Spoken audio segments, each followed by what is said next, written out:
ભાવનગરમાં બે traffic brigade જવાનોને ફરજ પરથી દૂર કરવામાં આવ્યા છે। ભાવનગરથી આ સમાચાર મળી રહ્યા છે। ભાવનગરમાં બે ટ્રાફિક બ્રિગેડ જવાનોને ફરજ પરથી દૂર કરવામાં આવ્યા છે।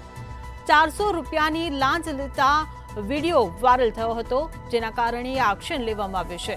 તો ગાડીના ડોક્યુમેન્ટ નહીં હોવાથી ડિટેન નહીં કરવા માટે લાંચ માંગવામાં આવી હતી, ત્યારે ભોગ બનનાર દ્વારા વિડીયો સોશિયલ મીડિયામાં વાયરલ કરવામાં આવ્યો હતો। પોલીસ અધિક્ષક ડોક્ટર હર્ષદ પટેલ દ્વારા તેઓને સસ્પેન્ડ કરવામાં આવ્યા છે।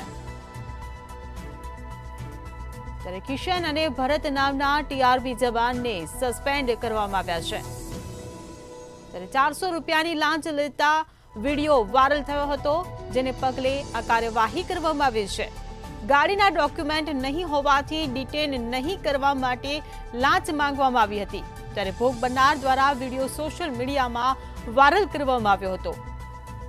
તો પોલીસ અધિક્ષક ડોક્ટર હર્ષદ પટેલ દ્વારા તે બંને ટ્રાફિક બ્રિગેડ જવાનોને ફરજ પરથી દૂર કરવામાં આવ્યા છે। તો ભાવનગરથી આ સમાચાર।